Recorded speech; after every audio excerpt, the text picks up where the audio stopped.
Assalamualaikum warahmatullahi wabarakatuh kepada semua. Hari ini kita akan belajar tentang adab makan. Kita pergi kepada pengenalan. Adab makan merangkumi amalan seperti mencuci tangan, membaca doa sebelum dan selepas makan, makan dengan menggunakan tangan kanan, mengambil makanan yang terdekat serta mengunyah makanan dengan sopan dan tidak terburu-buru. Adab ini bertujuan untuk memastikan kebersihan, kesihatan dan keberkatan serta menunjukkan rasa hormat kepada rezeki orang lain. Seterusnya, adab makan ini terbahagi kepada 3. Yang pertama, sebelum makan. Yang kedua, semasa makan. Dan yang ketiga, selepas makan. Yang pertama, mari kita lihat sebelum makan. Yang pertama, mencuci tangan. Kanak-kanak perlulah mencuci tangan sebelum makan. Dan yang kedua, membaca doa sebelum makan. Yang ketiga, memilih makanan yang mempunyai halal. Sebagai umat Islam, kita perlulah berhati-hati semasa memilih makanan. Yang keempat pula adalah duduk dengan sopan dan tertib. Seterusnya, mari kita pergi kepada adab semasa makan. Yang pertama, kanak-kanak tidak boleh meniup makanan. Yang kedua pula, kanak-kanak juga tidak boleh berebut semasa makan. Yang ketiga, kanak-kanak perlu menggunakan tangan kanan. Dan yang keempat, kanak-kanak tidak boleh berbual dengan rakan yang lain semasa makan. Mari kita lihat adab selepas makan. Setelah kanak-kanak selesai makan, perlulah dibaca doa. Dan yang kedua, perlulah mencuci tangan selepas makan. Yang ketiga pula, kanak-kanak perlulah sentiasa mencuci piring supaya mereka lebih berdikari. Dan yang keempat, kanak-kanak tidak boleh membazir kerana itu adalah amalan syaitan. Seterusnya, mari kita lihat kepada manfaat menjaga adab sebelum, semasa dan selepas makan. Yang pertama, menjaga kesihatan. Adab makan yang betul termasuklah makan secukupnya dan menjaga kebersihan untuk membantu mengelakkan daripada pelbagai penyakit dan mengamalkan diet yang seimbang. Seterusnya yang kedua, mengeratkan hubungan. Mengeratkan hubungan ini merupakan amalan makan bersama keluarga yang dapat meningkatkan kemesraan dan berkomunikasi antara ahli keluarga yang lain. Yang ketiga pula, meningkatkan disiplin.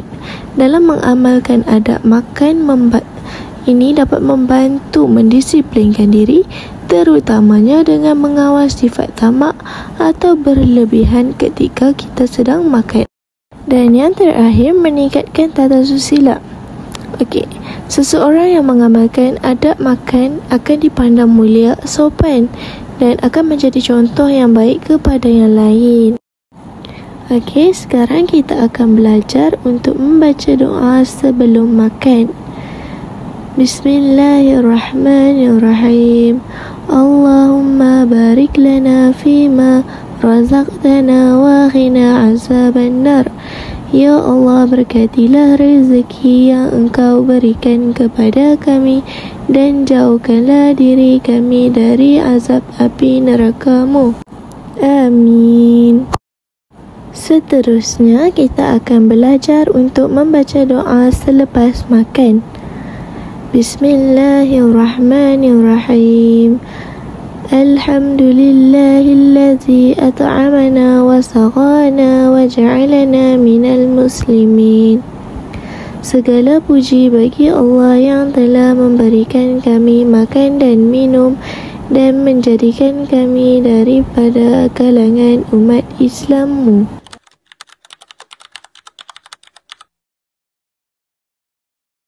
Assalamualaikum semua. Waalaikumsalam. Semua sihat hari ni? Sihat. Dah makan ke belum? Dah. Makan apa? Nasi.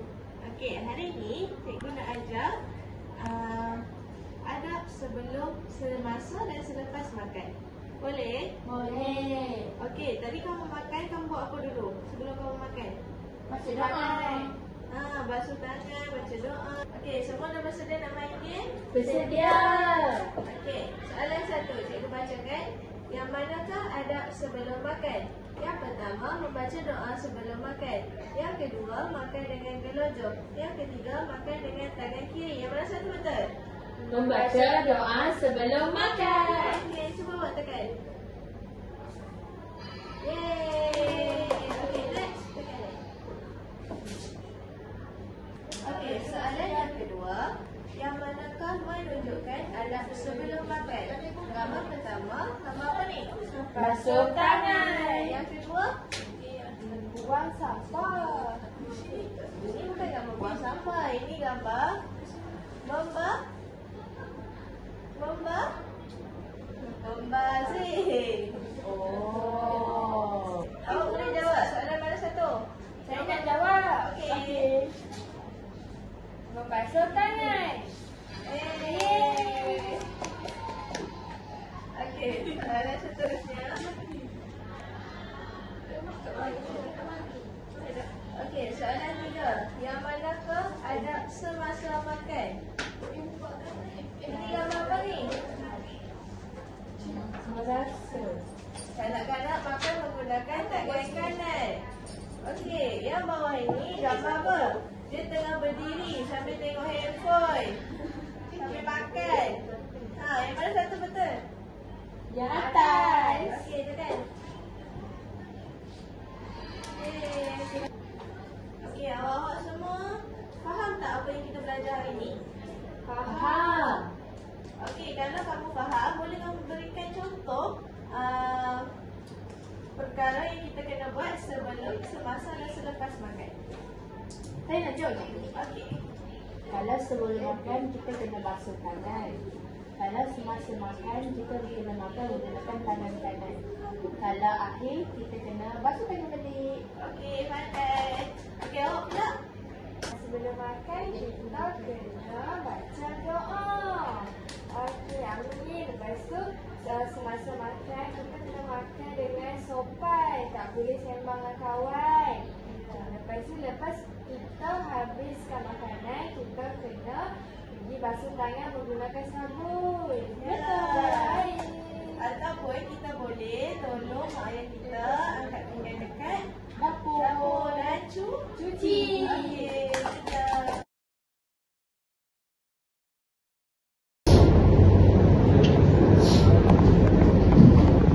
Awak nak makan kita kena duduk sopan-sopan.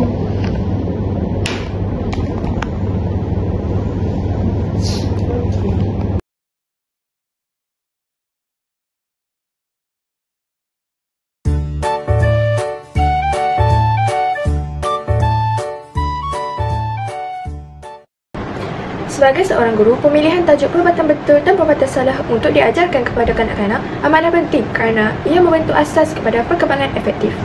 Pada peringkat ini, kanak-kanak sedang belajar membezakan antara tingkah laku yang diterima dan yang tidak diterima oleh masyarakat. Melalui pengajaran tajuk ini, guru dapat membantu mereka memahami konsep nilai murni seperti kejujuran, tanggungjawab, hormat menghormati dan tolong-menolong. Selain itu, pengajaran tentang perbuatan betul dan perbuatan salah membantu kanak-kanak membentuk kawalan diri dan membuat keputusan yang baik dalam kehidupan seharian. Mereka juga belajar bahawa setiap tindakan mempunyai akibat, sama ada positif ataupun negatif, sekaligus mendorong mereka untuk berfikir sebelum bertindak. Bagi guru, tajuk ini juga penting kerana ia menjadi peluang untuk memupuk budaya positif di dalam kelas, menggalakkan interaksi sosial yang harmoni dan mengurangkan tingkah laku yang tidak diingini. Di samping itu, penerapan nilai moral sejak awal menjadikan kanak-kanak lebih berdisiplin dan berakhlak mulia apabila meningkat dewasa.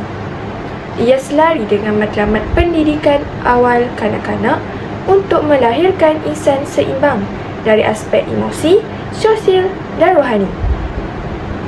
Oleh itu, pengajaran tajuk perbuatan betul dan perbuatan salah bukan sahaja membantu kanak-kanak memahami konsep moral, tetapi turut memainkan peranan besar dalam membentuk kepribadian dan jati diri mereka pada masa hadapan.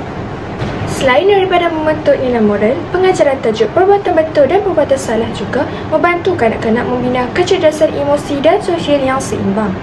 Apabila kanak-kanak belajar membezakan antara tingkah laku yang baik dan buruk, mereka mula memahami kesan tindakan terhadap diri sendiri dan orang lain. Hal ini secara tidak langsung menggalakkan mereka berfikir secara empati. Contohnya, memahami bahawa menolong rakan yang jatuh adalah perbuatan yang betul dan dapat membuat orang lain berasa gembira. Selain itu, pengajaran ini juga memberi peluang kepada guru untuk memupuk rasa tanggungjawab dan disiplin diri dalam kalangan kanak-kanak. Mereka belajar bahawa setiap individu mempunyai tanggungjawab untuk menjaga keharmonian di dalam kelas dan komuniti. Melalui aktiviti bercerita, lakonan dan perbincangan, guru dapat membimbing kanak-kanak membuat refleksi terhadap tindakan mereka dan belajar memperbaiki kesilapan dengan cara yang positif. Dari sudut perkembangan efektif, tajuk ini membentuk kanak-kanak mengenal pasti dan mengawal emosi seperti rasa bersalah, bangga, marah ataupun kecewa. Dengan bimbingan guru, mereka dapat memahami bahawa membuat kesilapan bukanlah sesuatu yang memalukan, tetapi satu peluang untuk belajar menjadi lebih baik. Secara keseluruhannya, pengajaran tajuk perbuatan betul dan perbuatan salah memberi kesan yang mendalam terhadap pembentukan sasiah, emosi dan sosial kanak-kanak.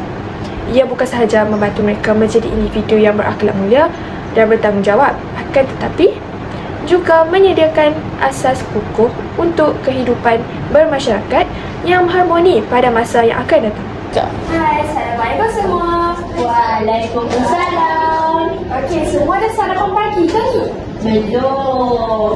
Tidak mengapa, kerana kejap lagi kita akan pergi sarapan. Sebelum sarapan, cikgu nak ajar murid-murid cikgu benda baru hari ni. Yeay. Nak belajar tak? Nah. Okey, baik. Jom. Assalamualaikum semua. Waalaikumsalam. Hari ni cikgu nak ajarkan awak semua tajuk perbuatan betul dan perbuatan salah. Okey, adik-adik tahu tak apa itu perbuatan betul dan salah? Tak tahu. Okey, cikgu bagi contoh. Kalau kita tengok kawan kita buang sampah dekat perpustakaan, apa kita kena buat? Kita kena tegur dia. Okey, bijak Putri. Okey, jadi di situ itu adalah perbuatan yang buruk, iaitu perbuatan salah. Kita tak boleh contohi. Cikgu, saya ada soalan. Ya. Kalau saya ambil sampah tu, saya buang dalam tu sampah, itu perbuatan baik ke perbuatan salah? Itu adalah perbuatan baik. Jadi betul lah tindakan Aina tu. Okey, sekarang ni cikgu ada permainan untuk awak semua. Mari tengok. Jom kenali perbuatan betul dan salah. Okay, jom main game ni. Okey, Putri, sila pilih salah satu buih dalam. Baik. Kat sini, sila pilih perbuatan yang betul. Okey, awak sentuh perbuatan yang betul je. Berbohong. Adakah itu perbuatan yang betul? Salah. Okey. Anak murid cikgu Aina silakan pula. Cuba sekali. Yeay, betul. Okey, jadi 7 adalah perbuatan yang baik dan betul. Okey. Siap. Baik. Kita berbalik pada soalan tadi. Sila pilih satu buih. Baik. Antara berikut yang mana satukah menunjukkan gambar perbuatan yang betul? Ini gambar apa cikgu? Ini gambar apa? Itu gambar kita tolong kawan yang jatuh.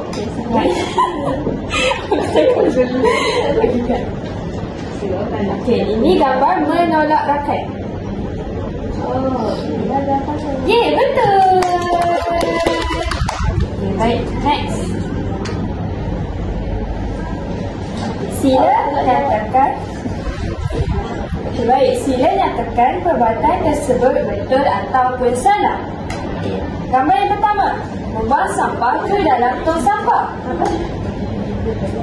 Betul. Yeay. Okey, baik. Sekali lagi. Okey, Aina, Assalamualaikum. pula? Ini gambar apa ni? Itu gambar dia tu. Dia buang sampah dekat luar plastik sampah. Adakah betul tindakan tersebut? Salah. Yeay. Okey. Esok. Okey, baik. Dan yang terakhir. Salah. Tadi put dulu. Okey, baik. Okey, baik. Yang terakhir, cikgu nak tanya, apakah yang patut kita lakukan apabila kita melihat orang tua melintas jalan? Macam mana kita nak buat kalau kita tengok orang tua tu dia lintas jalan seorang-seorang je? Kita tolak dia bagi jatuh. Okey. Kalau saya tolak dia juga. Okey. Kalau tolak nanti dia jatuh. Jadi itu adalah tindakan salah. Okey. Jadi jawapan untuk salah ini adalah